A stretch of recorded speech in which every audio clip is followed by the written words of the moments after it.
Bismillah. Assalamualaikum warahmatullahi wabarakatuh. Alhamdulillahi hamdan katsiran tayyiban mubarakan fih kama yuhibbu rabbuna wa yardah. Asyhadu an la ilaha illallah wahdahu la syarikalah wa asyhadu anna Muhammadan abduhu wa rasuluh. Wassalatu wassalamu ala Rasulillah wa ala alihi wa ashabihi wa man tabi'ahum bi ihsanin ila yaumiddin amma ba'du. Kaum muslimin, pemirsa Roja TV yang dimuliakan Allah Ta'ala, para pendengar radio Roja di mana saja berada, alhamdulillah pada kesempatan pagi yang berbahagia ini dengan izin dan kudrat dari Allah Subhanahu Wa Ta'ala, kita dapat berjumpa kembali dalam bahasan dari kitab Umdatul Ahkam, dan insya Allah kita akan berada di bagian penghujung kitab Umdatul Ahkam, yaitu pembahasan tentang kitab Al-Ashribah, yaitu pembahasan tentang seputar minuman, yaitu apa yang semestinya bagi orang mukmin mengenal tentang minuman dari beberapa sisi.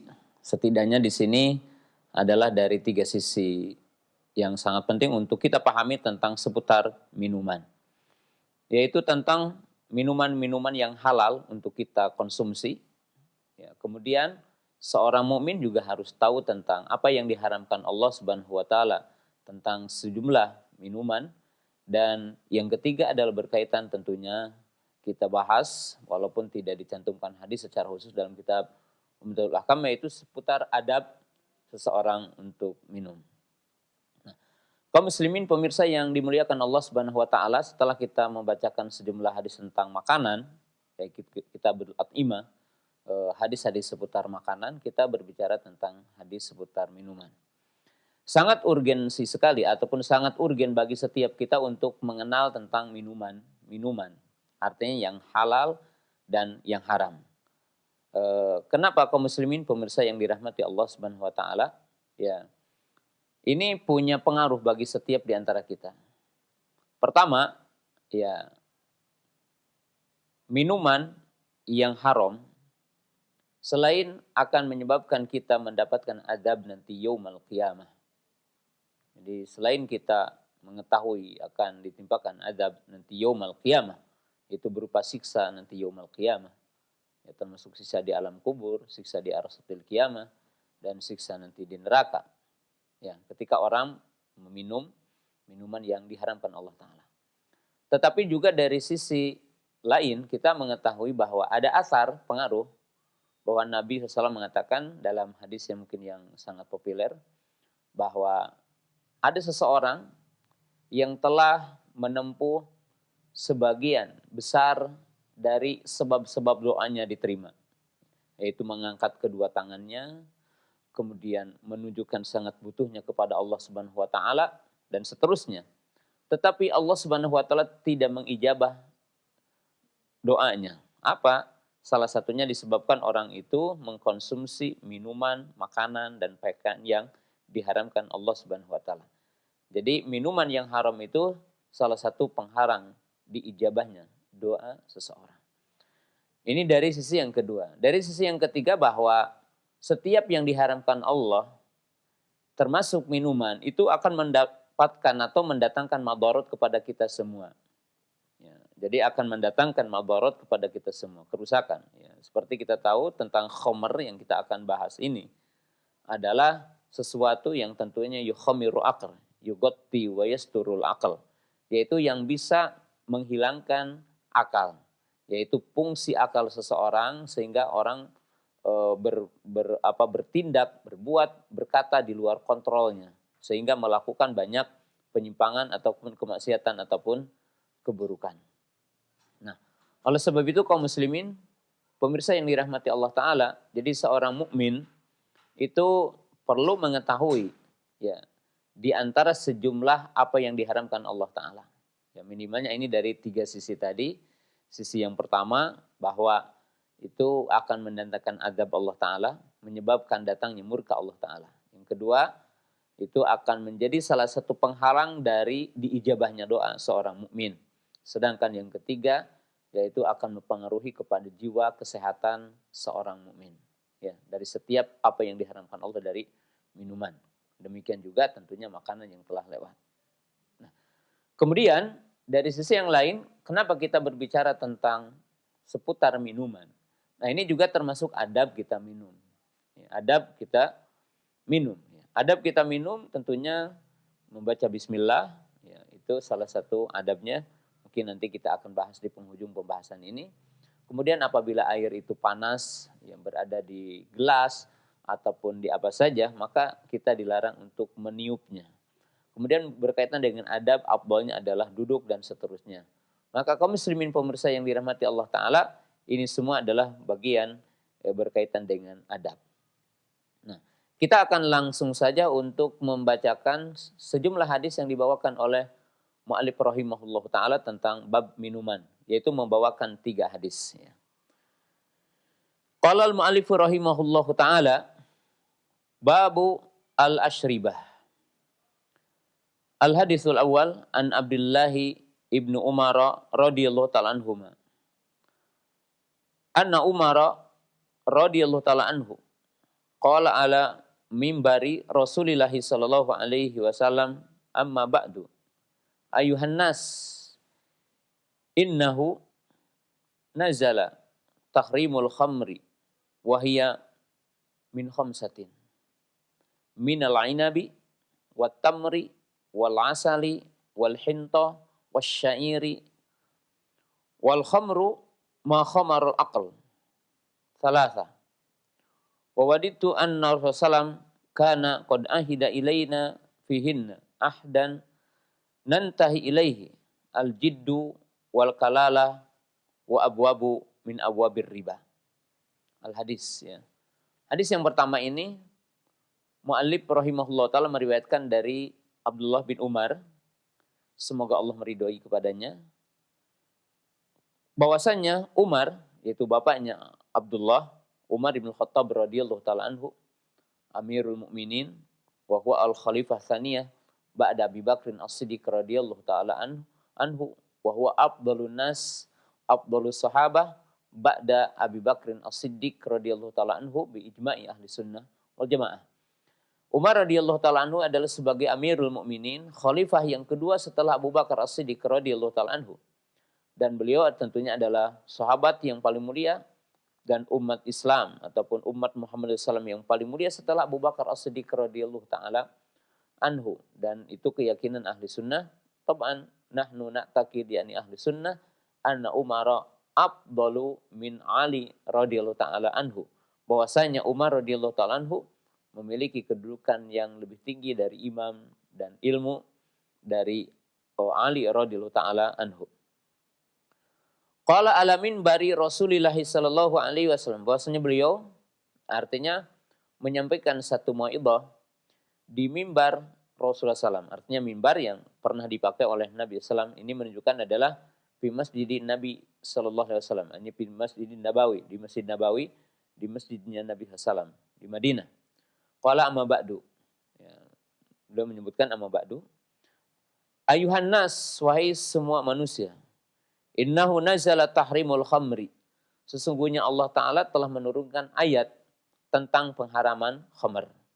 Yang para ulama mengatakan bahwa pengharaman khamr itu setidaknya ada 3 marhalah, ada 3 fase pengharaman khamr. Karena khamr ini di zaman jahiliyah, artinya pada zaman jahiliyah, itu sesuatu yang merupakan bagian dari hidup mereka. Artinya khamar itu minuman yang merupakan minuman ya seperti mungkin kita sekarang minum jus gitu ya, minum air biasa, dan ini menjadi satu kebiasaan yang sangat berat untuk tiba-tiba diharamkan Allah Ta'ala. Maka adanya tadarruj, adanya marohil, adanya marotib, adanya tingkatan-tingkatan, dan saya tidak perlu untuk menyebutkan itu karena hal-hal yang udah mungkin dibahas begitu jelas oleh para ulama dan para kiai, ya. Wahia min khamsatin, dan itu dari 5 perkara. Ya, dan ini laisa min babit taksir, bukan min bab meringkas. Walaisa min babit taksir, bukan min bab meringkas. Ya, walaisa min babit tahdid, dan bukan menunjukkan pembatasan. Tapi di sini adalah menunjukkan golibnya yang ada pada waktu itu. Qala minal ainabi, yaitu terbuat dari anggur. Ya, artinya di sini adalah khamr yang terbuat dari anggur. Ya, dengan berbagai cara tentunya. Ya, mungkin hari ini lebih canggih cara bagaimana menjadikan anggur itu menjadi khamr. Ya.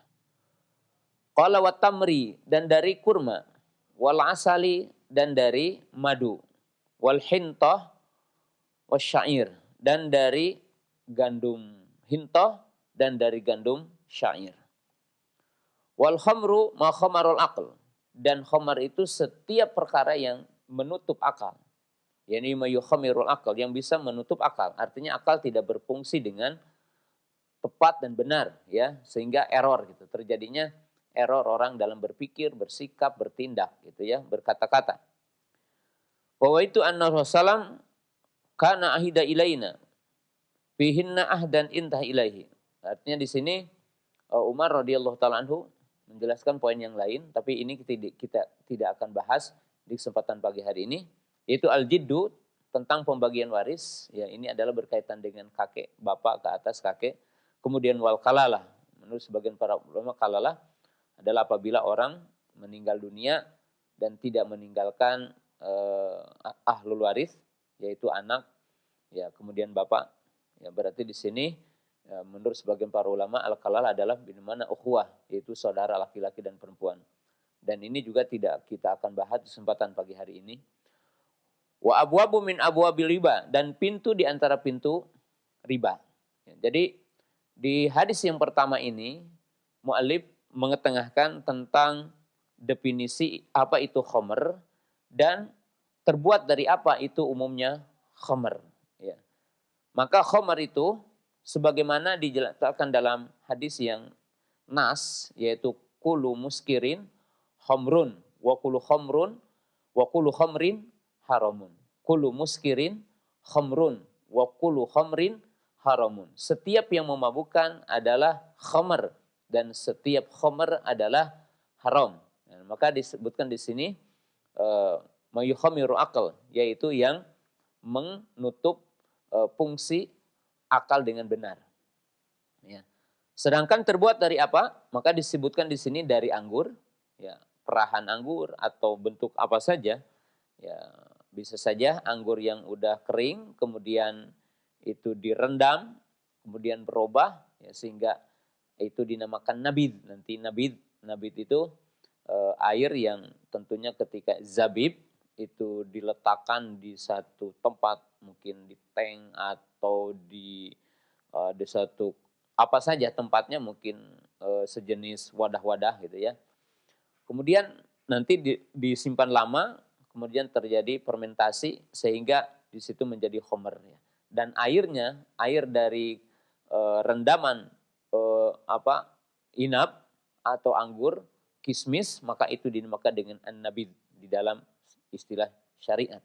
Kemudian dari kurma, dari madu, dan dari gandum. Ya, gandum, ya, ada gandum khintah, ada gandum syair. Ya, kalau di kita mungkin sejenis padi. Ya, padi itu ada padi putih, ada padi merah, ada padi ketan. Ya, itu mungkin di kita gitu. Istilahnya kan padi juga berjenis-jenis, ya, gandum juga adalah berjenis-jenis. Ya. Itu adalah hadis yang pertama. Kita bacakan dulu hadis yang kedua, ya, karena ini berkaitan dengan hukum seputar khamr. Qala al hadis tsani an Aisyah radhiyallahu taala anha anna Rasulullah suila anil bai'i. Ya. Yani ani kulu syarabin uskiro fahuwa haram. Ya. Bahwa Nabi SAW itu ditanya, ya, tentang khamr, maka Nabi SAW mengatakan adalah setiap minuman yang memabukkan maka itu adalah haram. Jadi setiap segala sesuatu yang memabukkan maka itu adalah haram. Di dalam riwayat yang lain adalah kullu muskirin haramun. Ya, kullu muskirin haramun. Ya. Su'ila Rasulullah Shallallahu Alaihi Wasallam, ya, ani bid'ah, ya, bukan anil bait, anil bid'ah, maka ini dikatakan adalah au anil bid'ah. Itu kalau disukunkan taknya, ya, disukunkan taknya, ya. Maka itu adalah setiap perkara yang di apa diperah atau di apa itu, ya, seperti kita bikin jus, ya. Maka itu adalah setiap minuman yang memabukkan, maka itu adalah khamr. Jadi setiap yang memabukkan adalah khamr. Kemudian hadis yang ketiga, yaitu hadis Abdullah bin Abbas radhiyallahu taala anhuma. Qala balagha Umar radhiyallahu taala anhu anna fulanan ba'a khamran. Faqala qatalallahu fulanan. Alam ya'lam anna Rasulullah sallam qala qatalallahu al-yahuda hurimat alaihim syuhum faja'aluha faba'uha. Yani fajamaluha faba'uha. Telah sampai kepada Umar tentang seseorang yang menjual khamr. Jadi ada seseorang yang menjual khamr. Maka Umar radhiyallahu taala anhu marah, ya, dan berkata, Allah, ya, membinasakan si fulan. Qatalallahu fulanan. Jadi Allah membinasakan si fulan, mencelakakan si fulan, atau berupa doa, semoga si fulan ini celaka binasa. Tidaklah mengetahui bahwasanya Rasulullah SAW pernah berkata, Allah, ya, membinasakan orang-orang Yahudi. Kenapa katanya? Yaitu ketika diharamkan kepada mereka, ya, artinya bangkai, ya, diharamkan kepada mereka bangkai, maka mereka menjadikan minyak. Jadi bangkai itu dibuat menjadi minyak, ya. Maka mereka itu merubahnya, kemudian mereka apa? Menjualnya. Mereka menjualnya. Jadi dibikinlah jadi zait, dibikinlah jadi minyak, ya. Maka mereka menjualnya. Jadi mereka membuat sebuah rekayasa. Nah, kaum muslimin, pemirsa yang dimuliakan Allah Subhanahu wa taala, pada ketiga hadis ini Rasulullah SAW menjelaskan tiga sisi penting. Ya. Sisi yang pertama mendefinisikan khamr. Apa itu khamr? Yaitu definisinya disebutkan dalam hadis tadi, kullu syarabin. Ya, yaitu setiap minuman ma'uskira, yaitu yang membaukan. Kullu syarabin askara fahuwa haramun. Jadi setiap minuman yang memabukkan, maka itu adalah haram. Atau di dalam definisi yang lain, ataupun dalam nas yang lain, kullu muskirin khamrun, wa kullu khamrin haramun. Jadi setiap yang memabukkan adalah khamr, dan setiap khamr adalah haram. Jadi setiap khamr adalah haram. Nah, kemudian Nabi Shallallahu Alaihi Wasallam menjelaskan, ya, berdasarkan apa yang dikatakan juga oleh riwayat dari Umar Ibnu Khattab radhiyallahu taala anhu, yaitu bagaimana khamr itu dibuat, ya, dan seperti apa khamr itu dibuat. Maka disebutkan di sini khamr itu umumnya terbuat dari 5 perkara, tetapi bukan penghususan di sini atau bukan pembatasan. Ini mimbabil misal, ini dalam misal, atau mimbabil aglab, ataupun sebagai kebanyakan di waktu itu, yaitu dari anggur, kemudian dari kurma, kemudian dari madu, kemudian dari gandum, ya, baik gandum yang dinamakan dengan khintah atau gandum yang dinamakan dengan syair. Kita lanjutkan kembali pembahasan berkaitan dengan masalah tentang makanan, tentang minuman ini, ya. Kaum muslimin pemirsa yang dimuliakan Allah Subhanahu wa taala. Jadi sekali lagi mu'alif rahimahullahu taala mengetengahkan 3 hadis, ya. 3 hadis dalam bab tentang seputar makanan, seputar minuman, maaf. Ya, jadi mengetengahkan 3 hadis tentang seputar minuman. Ya. 3 hadis ini mencakup 3 poin penting ketika berbicara tentang minuman yang diharamkan, yaitu khamr. Ya. Hadis pertama itu menjelaskan tentang definisi dan macam. Ya. Di mana dikatakan khamr, apa sih itu khamr? Khamr itu ditinjau dari sisi istilah, cukup kita menggunakan hadis, yaitu kullu muskirin khamrun wa kullu Setiap yang memabukkan, setiap yang memabukkan adalah khamr, dan setiap khamr adalah haram. Di dalam hadis yang dibawakan oleh mu'allif rahimahullahu ta'ala, ya, kalimatnya tidak jauh. Kullu syarabin askara fahuwa haram. Jadi setiap minuman yang memabukkan, maka itu adalah haram. Ya. Itu dari sisi definisi yang sangat mencakup itu.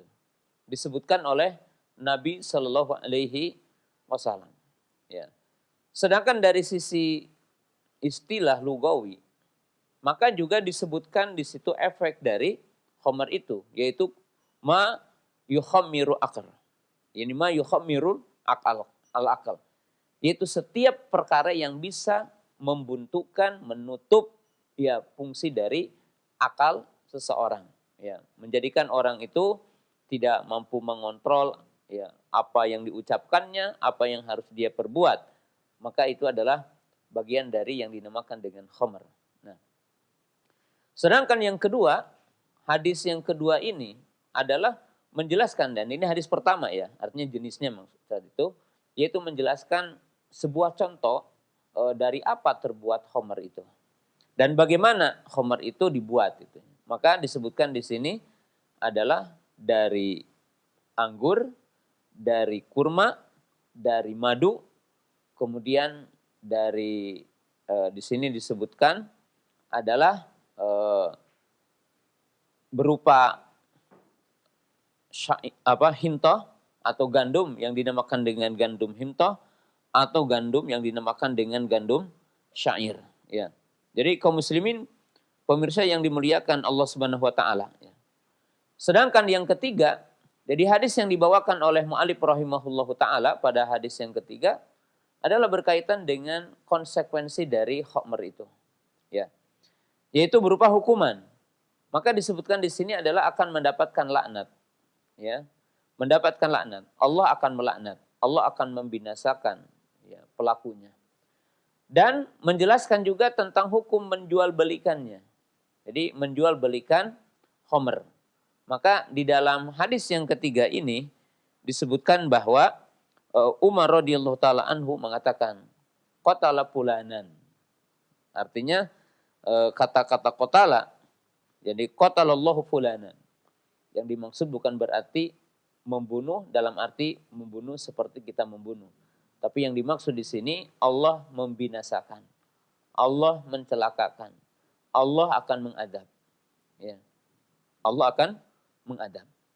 Kemudian di sini juga dijelaskan tentang hukum menjual belikan khamr. Jadi jual beli khamr. Maka orang yang menjual belikan khamr itu juga akan mendapatkan laknat Allah. Sebagaimana orang Yahudi telah menjual, ya artinya dari bangkai, ya, kemudian dibuat menjadi minyak dan minyaknya dijual belikan. Dan minyaknya dijual belikan. Maka ini salah satu rekayasa mereka dari yang haram itu dijual. Maka mendapatkan murka Allah Ta'ala. Nah, kaum muslimin pemirsa yang dirahmati Allah Ta'ala. Nah, setelah kita melihat 3 hadis ini, maka saya akan membahas beberapa sisi. Sisi yang pertama kita berbicara tentang minuman. Minuman ya terbagi kepada 2.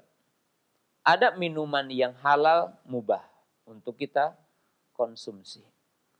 Satu dengan yang lainnya, dari minuman itu tentunya ada yang punya keutamaan khusus yang diisyaratkan oleh dalil-dalil secara khusus dalam Quran ataupun hadis-hadis Nabi SAW. Ada mungkin minuman yang ya tidak disebutkan secara nas penyebutannya dan tidak disebutkan secara nas juga pengharamannya. Artinya nas punya anjuran untuk meminumnya, kemudian keutamaan meminumnya tidak disebutkan. Demikian juga tidak ada pengharamannya. Maka di sini kita ketahui dalam kaidah syariat bahwa asal dalam sesuatu adalah halal. Nah, sedangkan yang kedua, minuman itu ada minuman yang memang diharamkan Allah. Artinya kita tidak boleh mengkonsumsinya, tidak boleh kita meminumnya. Maka ini adalah yang sedang kita bahas. Nah, tapi tidak kalah pentingnya bagi kita juga untuk mengenal hal-hal yang dihalalkan Allah Ta'ala untuk kita meminumnya. Yang jelas kaum muslimin pemirsa yang dimuliakan Allah Subhanahu wa taala, kita punya kaidah ya, bahwa yang dihalalkan Allah pasti lebih banyak daripada yang diharamkan Allah. Dari minuman, dari pakaian, ya, dari makanan, itu apa yang diharamkan lebih sedikit dari apa yang dihalalkan Allah Subhanahu wa taala. Dan itulah hukum asal Islam itu mudah, syariat Islam itu adalah mudah karena secara kaidah umum yang diharamkan lebih sedikit ketimbang yang diharamkan, ya. Artinya kalau kita dilarang untuk meminum sesuatu minuman, maka kita ingat sederhana, yang diharamkan kok sedikit. Yang halal itu masih banyak kok gitu kan. Nah, itu adalah kaidah umumnya gitu, kaidah umumnya. Kemudian kaidah yang kedua, bahwa kita mengetahui dengan hadis dan merupakan kaidah usul, la dororo wala dirar. Yani la dororo wala dirar. Yang arti dari hadis ini berkaitan dengan apa yang kita bahas, bahwa setiap minuman yang Allah bolehkan dan Allah halalkan, maka itu memberi manfaat kepada manusia. Ya, memberi manfaat kepada manusia. Ya, jadi memberi manfaat kepada manusia. Dan setiap apa yang Allah Ta'ala haramkan dari sejumlah minuman, maka catat dengan tinta emas setiap kita meyakini bahwa itu ada madaratnya. Jadi kenapa Allah mengharamkan khamr? Kenapa Allah umpamanya mengharamkan muhadirat, mengharamkan apa-apa yang dikenal oleh kita hari ini dengan sabu-sabu?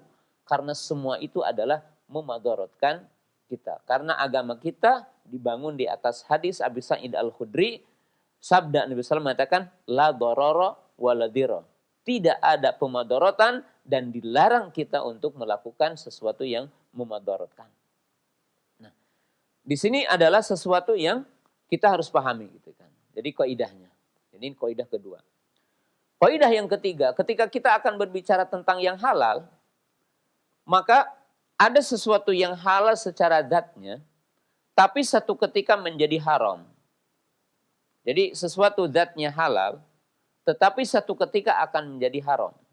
Ya, menjadi haram. Yaitu apa?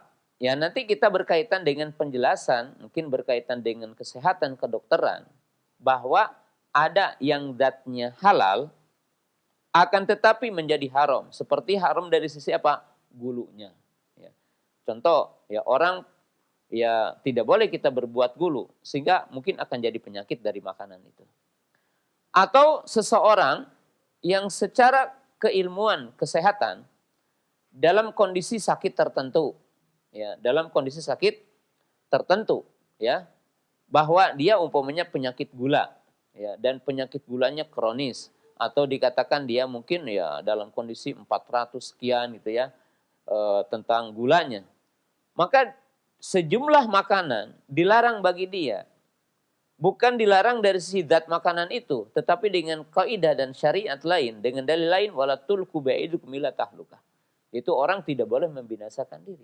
Ketika dokter yang terpercaya memberikan rambu-rambu untuk tidak mengkonsumsi ini, tidak mengkonsumsi itu, ya, atau dengan kadar-kadar tertentu, maka bagi seorang mukmin pun harus paham tentang bagaimana makan.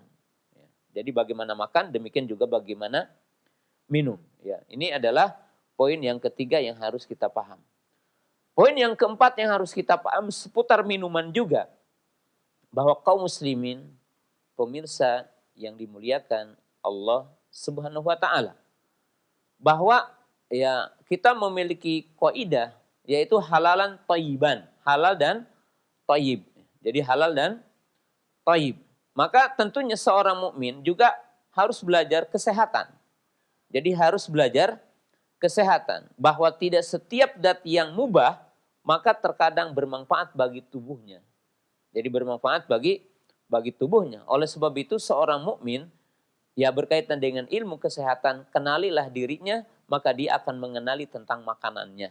Jadi kenali dirinya, kenali tentang kesehatannya, kenalilah tentang mungkin penyakit yang ada pada dirinya, lalu kenalilah apa yang harus dia konsumsi untuk kebutuhan dirinya.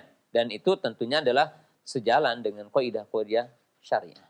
Nah, kita sedikit mengenalkan ya, minuman-minuman yang dihalalkan.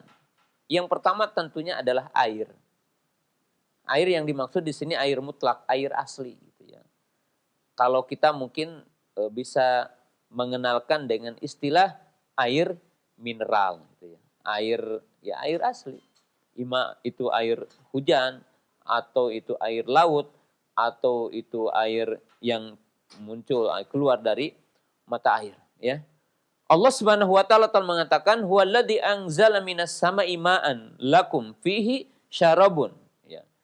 Jadi itu telah dijelaskan bahwa Allah Subhanahu wa taala telah menurunkan dari atas, dari langit air bagi kamu. Di antaranya adalah sebagai minuman ya. Jadi sebagai minuman. Artinya untuk dikonsumsi oleh kita. Bahkan Allah Subhanahu wa taala telah menyatakan wa anzalna minas sami ma'an tahura. Dan Allah Subhanahu wa taala telah menurunkan ya dari langit air yang suci, ma'an tahura. Ya. Suci untuk apa? Dua-duanya, suci untuk menghilangkan hadas, suci untuk makanan. Suci untuk dijadikan konsumsi apa?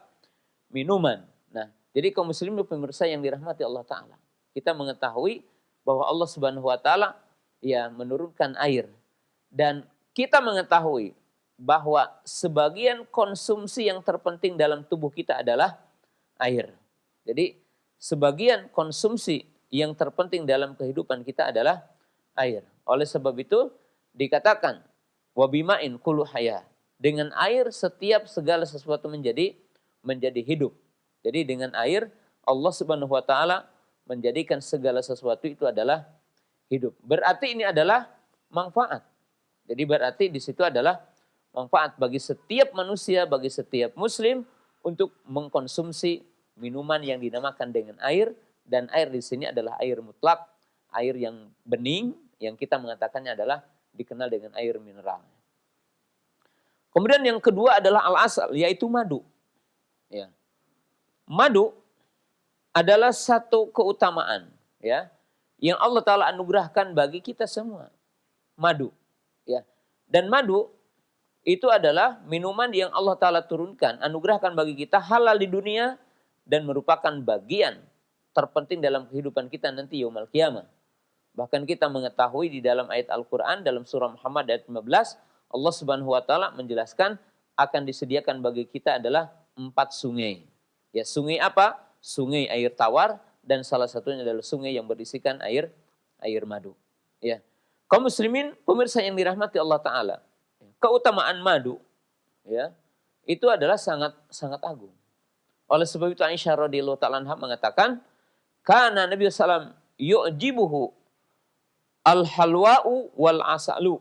Muttafaqun alaih.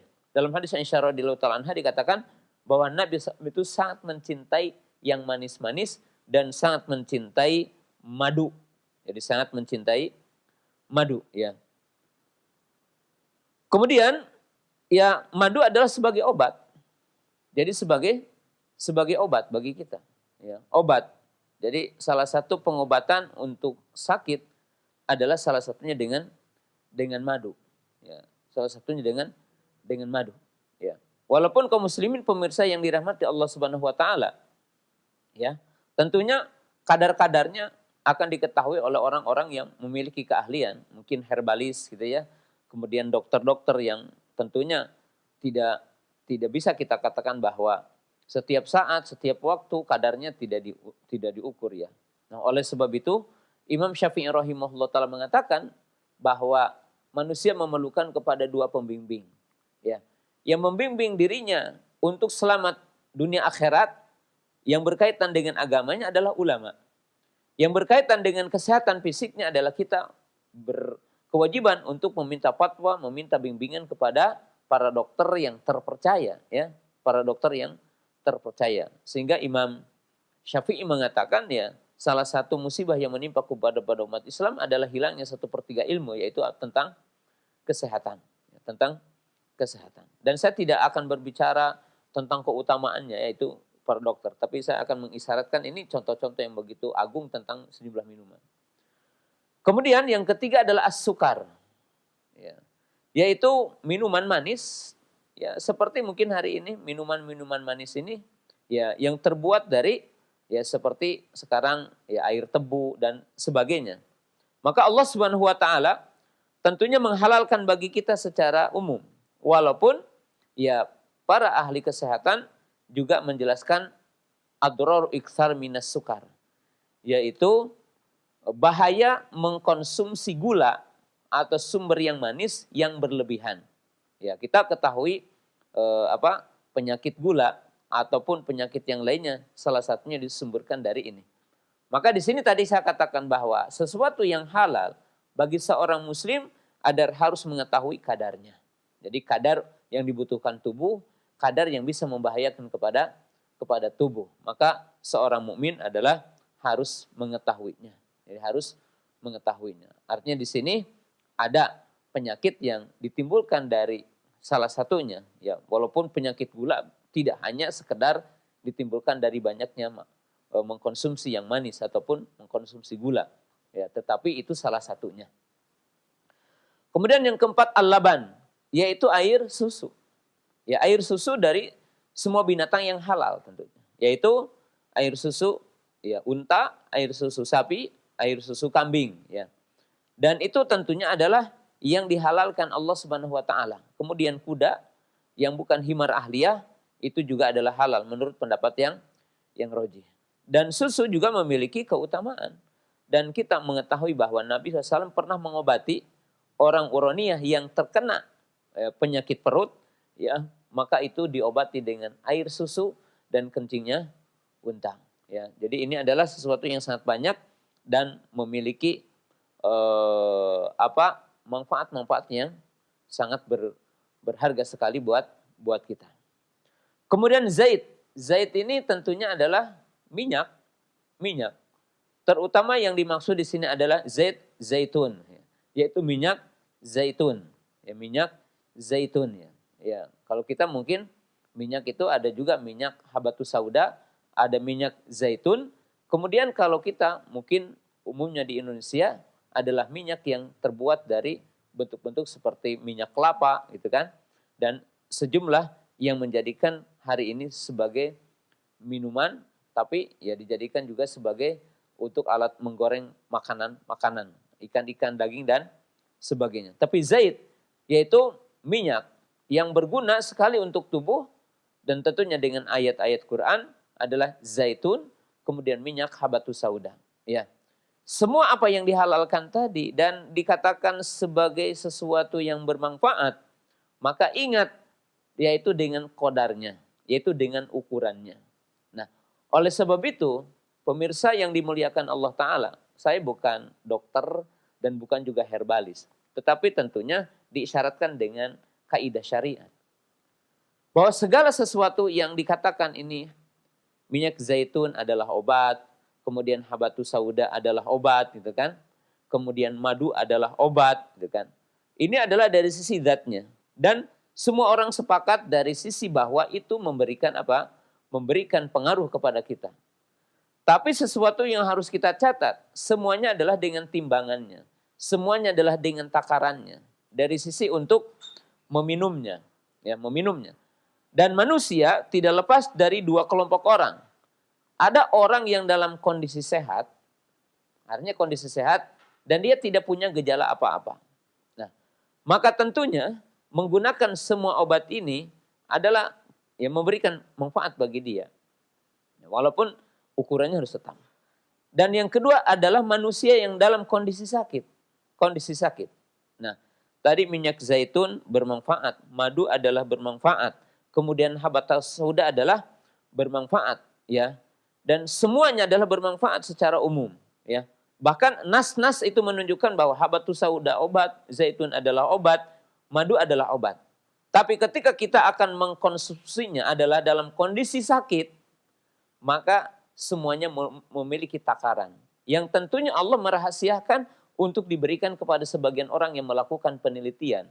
Itu siapa? Ya herbalis mungkin, kemudian adalah dokter-dokter. Maka seyogyanya bagi kita, ketika kita memahami habatus sauda obat, kemudian zaitun adalah obat, madu adalah obat, kemudian disebutkan nama-nama yang lain adalah obat, maka hendaklah bagi kita adalah mengikuti petunjuk ya orang yang apa? Orang yang ahli di dalam menggunakan itu semua. Jadi dalam menggunakan itu semua ya. Ini contoh-contoh yang dihalalkan ya. Contoh yang lain adalah garam ya. Kita memasukkan dan para ulama memasukkan garam adalah merupakan bagian terpenting dalam kehidupan kita.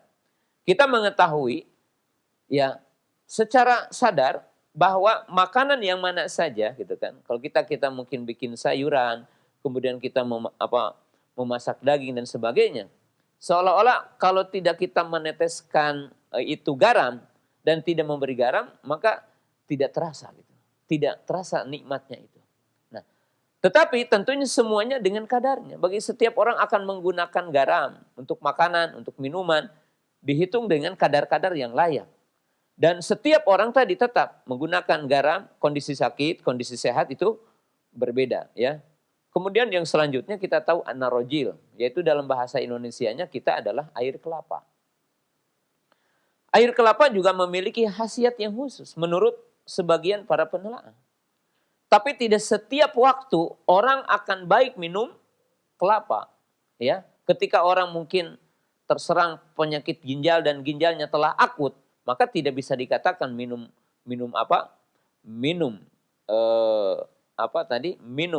air kelapa adalah terbaik baginya. Nah, kemudian yang lain apa? Al-asir. Setiap bentuk-bentuk yang kita dinamakan jus menurut kita. Bahasanya lebih itu kan. Artinya setiap yang merupakan diperah. Ya. Jadi sesuatu yang mungkin dari tomat, kemudian dari wortel, kemudian dari buah, kemudian dari jeruk dan sebagainya. Maka ini setiap yang zatnya itu adalah halal, maka tentunya perahannya adalah halal bagi kita. Ya. Jadi perasannya adalah halal bagi kita. Kemudian yang selanjutnya adalah al-khal, yaitu yang dinamakan cuka. Ya. Cuka adalah merupakan juga bagian dari kehidupan. Ya. Kelezatan untuk mengkonsumsi. Dan juga merupakan bagian dari obat. Ya. Yang dibutuhkan oleh tubuh kita. Nah, tapi kaum muslimin, pemirsa yang dirahmati Allah Subhanahu wa taala, itu hanya sekedar contohnya. Dari minuman-minuman mungkin yang ma'ruf dan dikenal oleh kita semua. Itu sesuatu yang halal. Jadi sesuatu yang halal. Jadi kita katakan sesuatu yang halal, mubah berarti boleh kita mengkonsumsinya. Boleh kita untuk meminumnya. Nah, tapi ada catatan-catatan tadi. Gitu. Bahwa setiap orang dalam mengkonsumsi yang halal itu dilarang gulu. Dilarang berlebihan. Jadi dilarang apa? Berlebihan.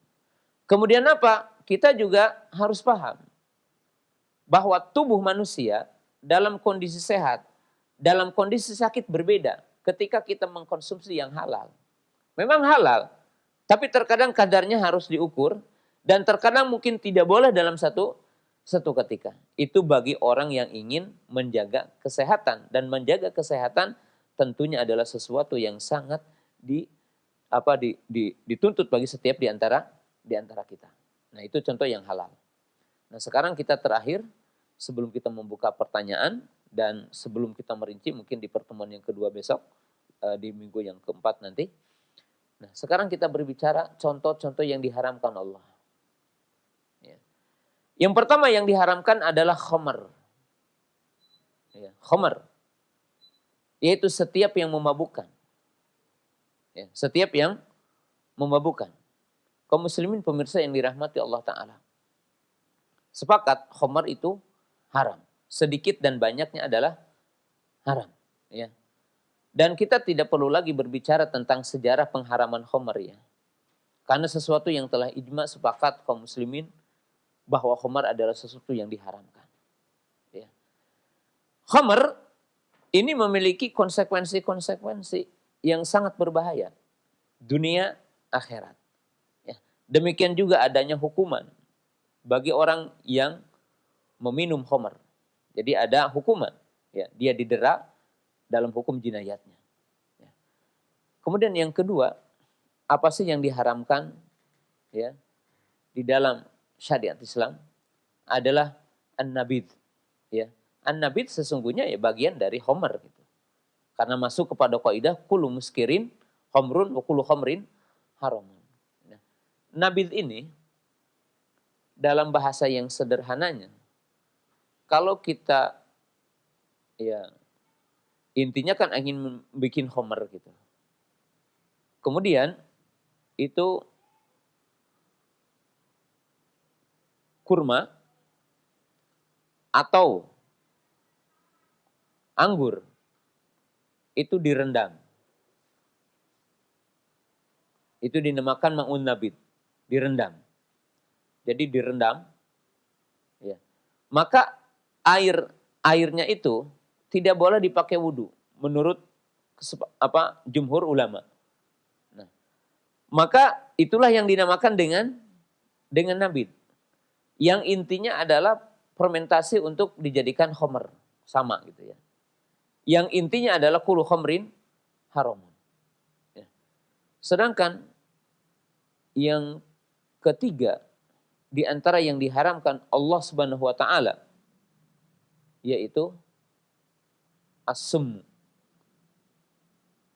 yaitu racun. Jadi yang diharamkan untuk diminum oleh kita adalah racun. Yaitu setiap perkara yang bisa memadaratkan kita, menjadi sakit atau mengancam nyawa, atau mengancam nyawa kita, membunuh. Dan tentunya pengharamannya itu masuk kepada dalil wala tulqu biaidikum. Jadi pengharaman kita bunuh diri, dan pengharaman orang menjerumuskan diri kepada kecelakaan. Jadi ini adalah terlarang. Kalau orang minum racun, maka itu tentunya adalah dia telah berbuat apa? Durhaka. Dia telah berbuat durhaka. Kemudian yang selanjutnya adalah al-mukhaddirat.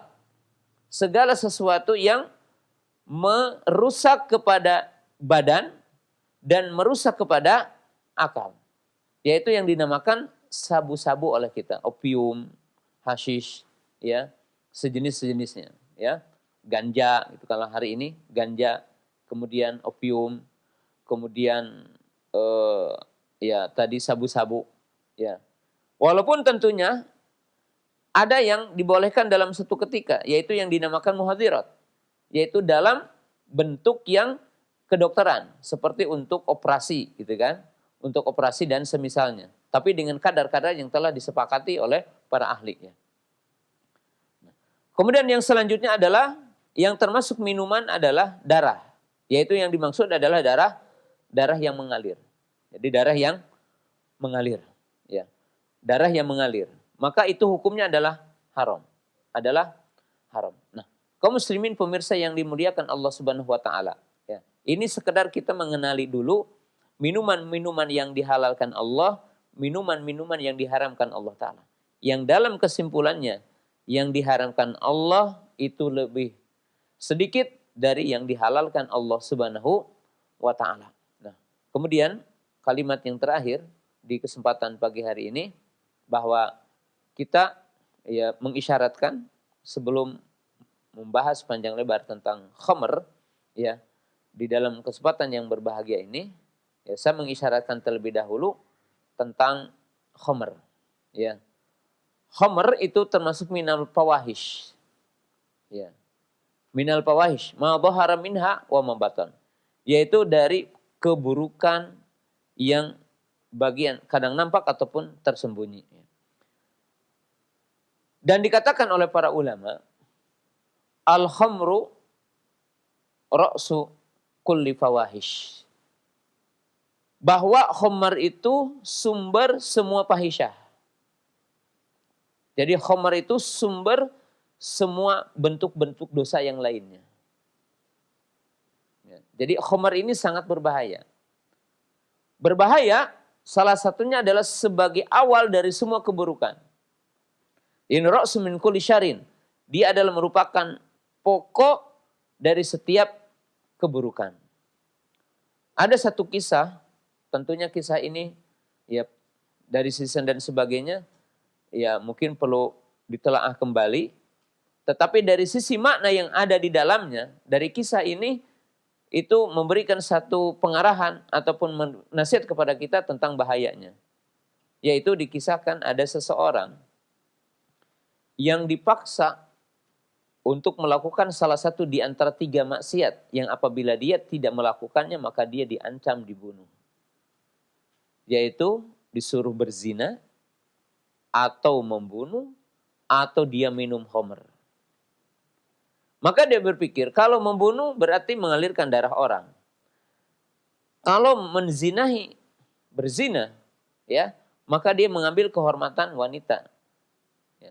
Maka dia memilih yang menurut dia adalah yang teringan di saat itu, yaitu minum khamr. Nah, tatkala dia minum khamr, maka hilanglah semua kontrol dia. Hilanglah akal dia. Hilanglah akal sehat dia untuk menimbangkan segala sesuatu yang diperbuatnya. Akhirnya dia menzinahi wanita itu yang ada di sisinya. Kemudian setelah itu ia membunuhnya. Jadi setelah meminum khamr, maka berzina dan membunuh. Maka itu salah satu bahayanya yang dinamakan dengan khamr. Ya, khamr membahayakan kepada individu dan membahayakan kepada masyarakat. Sampai di sini pembahasan di pagi yang berbahagia ini. Kita akan mencoba untuk membuka ya, sejumlah pertanyaan kalau memang ada. Ya, dan insya Allah tentang pembahasan sejumlah hadis khamr ini kita akan bahas pada pertemuan yang akan datang insya Allah. Jazakumullahu khairan. Materi bahasan yang penuh manfaat di kesempatan siang hari ini. Ikhwatal Islam, pendengar dan pemirsa, kita masuk ke sesi interaktif. Bagi Anda yang akan bertanya secara langsung kepada Al-Ustaz, tentunya kami harap sesuai dengan bahasan di kesempatan ini, silahkan bisa telepon kami. Baik, sebelum dari penelpon ada pesan singkat terlebih dahulu kami ajukan. Ya, datang pertanyaan dari Ummu Zaki di Jakarta. Nah, Assalamualaikum warahmatullahi wabarakatuh. Ustadz, mohon nasihat dan penjelasannya terkait dengan apa yang saya alami. Suatu hari saya mendapatkan kiriman makanan dan minuman sebagai wujud ungkapan terima kasih yang bahwa saya telah berjasa kepadanya di dalam membantu memasukkan dia ke dalam pekerjaan di kantor tempat saya. Saya yang menginterview dan saya merekomendasikan bahwa dia diterima sesuai dengan kemampuan dari dia sendiri. Yang jadi pertanyaan, Ustaz, bolehkah makanan atau minuman tersebut yang diberikan tersebut diterima oleh saya dan dimakan atau diminum? Karena Anda sudah memberikan pijakan bahwa itu adalah rezeki yang Allah kasih kepada dia, dan dia pun bersedih ketika pemberiannya saya tolak, Ustaz. Mohon penjelasannya, saya khawatir tergelincir ke dalam dosa. Barakallahu fiik, silakan Ustaz. Waalaikumsalam warahmatullahi wabarakatuh. Ibu yang dimuliakan Allah Subhanahu wa taala dan seluruh pemirsa TV Roja yang dimuliakan Allah Subhanahu wa taala. Di sini tentunya seseorang mungkin sebagai personalia atau apa namanya untuk sebagai gerbang pintu untuk menerima pekerja-pekerja ya. Kemudian dia bekerja dan tentunya orang itu telah diberikan upah oleh perusahaan, ya, oleh kantornya. Lalu ada orang yang tentunya dia daftar untuk jadi pekerja dan dia diinterview dan dia tentunya diuji. Lalu dia memberikan pemberian kepada kita. Maka kaum muslimin pemirsa yang dirahmati Allah Ta'ala tentunya ini masuk kepada gulul. Jadi masuk kepada gulul. Ya, gulul itu tentunya tadi adalah mendapatkan pemberian ya, dari orang yang itu tentunya punya kaitan dari pekerjaan kita. Ya. Dan kita udah dibayar oleh perusahaan itu. Maka benar bahwa ibu adalah menolak pemberian itu. Menolak pemberian itu. Dan tidak usah merasa bersedih, merasa bersalah, karena telah menolak pemberian dari sipulan ataupun sipulana itu. Ada dari sipulana itu.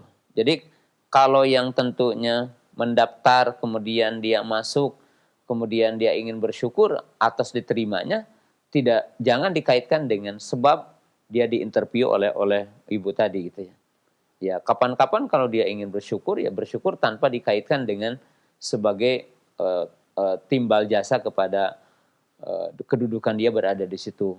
Dan tentunya gulul itu sangat berbahaya ya. Gulul itu termasuk dosa yang sangat berbahaya ya.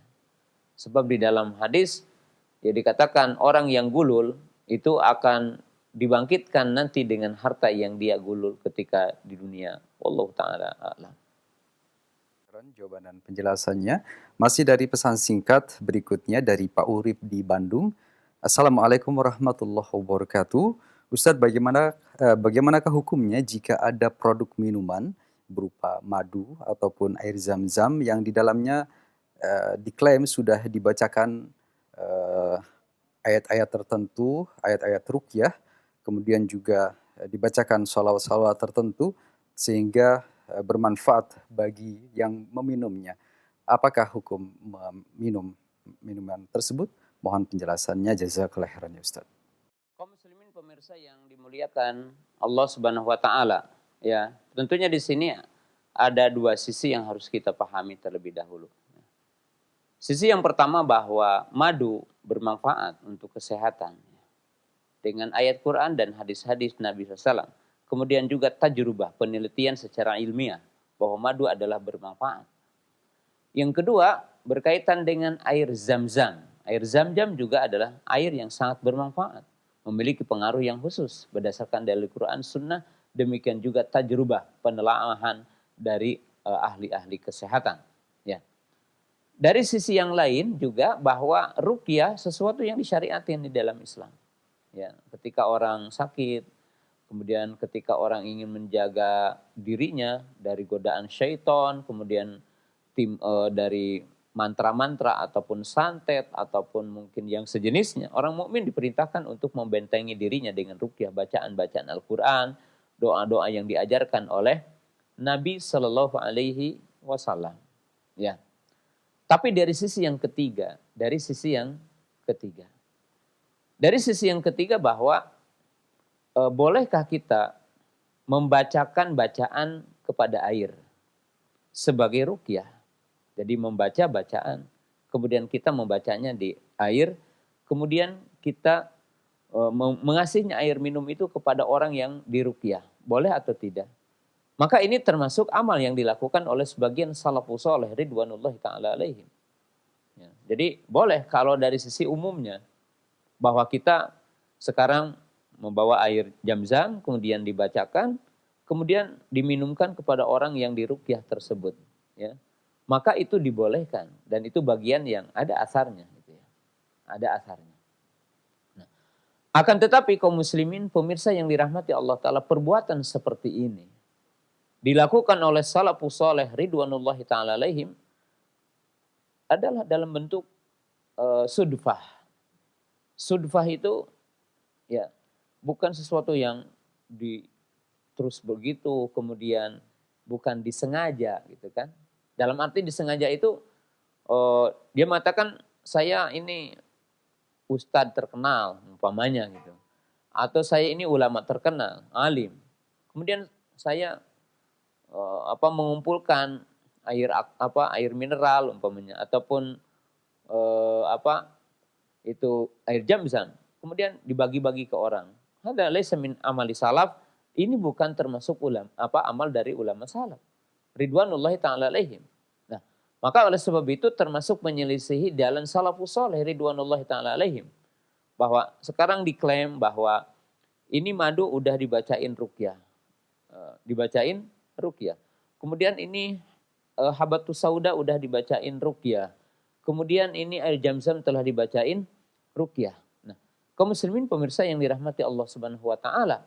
Jadi tidak memiliki keutamaan di situ dan juga dari sisi pengaruh tidak akan ada ya. Akan tetapi kalau orang sekarang orangnya ada, kemudian yang sakitnya ada, yang kita akan ruqyah, kemudian kita meruqyahnya dengan membacakan di air yang kita akan berikan, maka itu insya Allah adalah bermanfaat. Tapi kalau sekarang yang diperjualbelikan dan dikisahkan, maka ini tentunya kaum muslimin pemirsa yang dirahmati Allah Ta'ala, terjadi dua penyimpangan. Ya, terjadi dua kekeliruan. Kekeliruan yang pertama ini bukan amal dari salafus saleh ridwanullahi ta'ala alaihim. Tidak ada ya dari sikap kebiasaan ulama salafus saleh melakukan seperti ini. Ya. Yang kedua, maka di sini tentunya menjadikan jual beli, gitu kan, jual beli. Dan tentunya ini berbahaya nanti. Dan yang sangat berbahayanya kaum muslimin pemirsa yang dirahmati Allah Ta'ala, bahwa ketergantungannya nanti bukan ketergantungan kepada Allah. Bukan tawakal kepada Allah.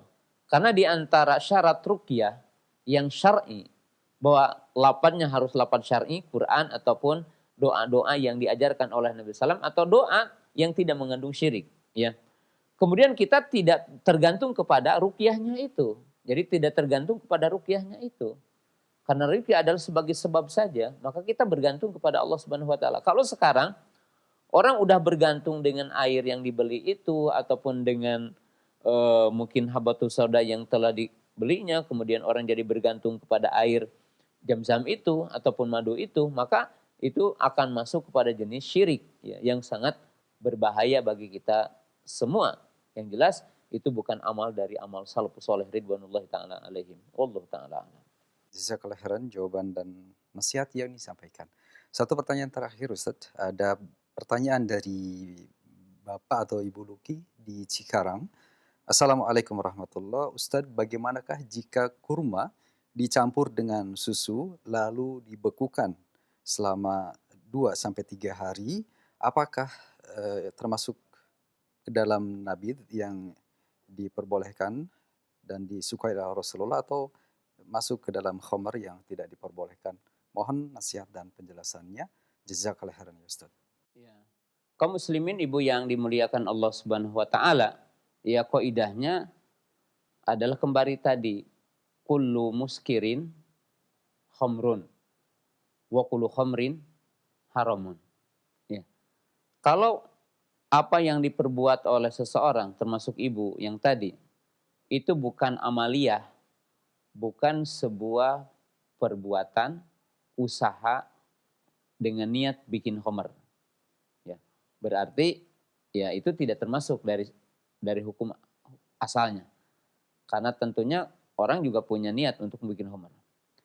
Yang kedua, bahwa ya apa yang diperbuat itu tidak menjadikan bahwa minuman ataupun makanan yang tadi dibuat itu menjadi memabukkan.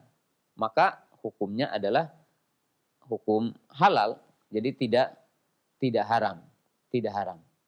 Nah, sepengetahuan saya memang merupakan makanan atau dimasukkannya kepada minuman, ya, yaitu susu yang kalau di kita di sana dinamakan zabadi ya, zabadi, yaitu susu yang udah yang udah jadi kering atau yang sejenis yang udah diolah gitu ya, tapi rasanya sedikit masam gitu ya.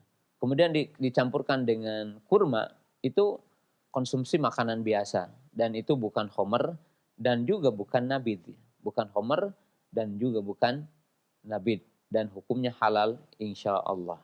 Dan di penghujung acara barangkali ada ikhtitam yang akan Ustaz sampaikan. Tafadhol Ustaz. Nah, kaum muslimin, pemirsa yang dimuliakan Allah Subhanahu wa taala.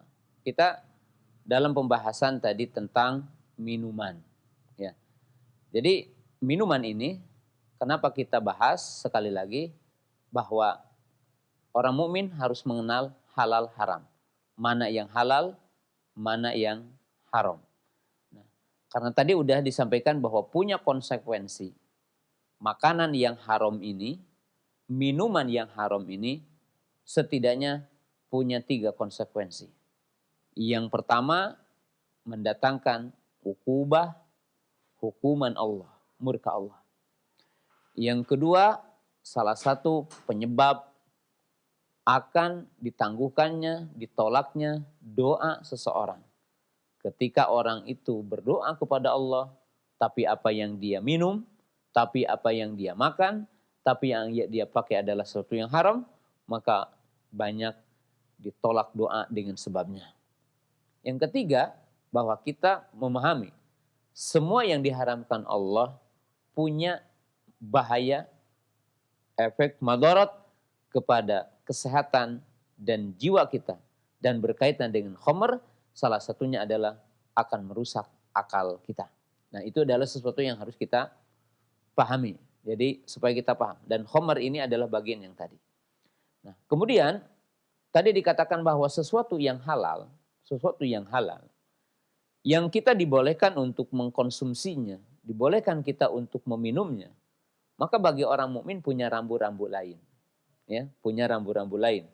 Rambu-rambu yang pertama, kita tidak boleh gulu, berlebihan. Ya, seperti ya kalau kita makan kelebihan itu dari sisi meminumnya, memakannya. Maka setiap yang melampaui batas itu memberikan madarat. Ya. Kemudian sesuatu yang halal, yang zatnya halal, bisa menjadi haram secara global dari minuman ini, ya.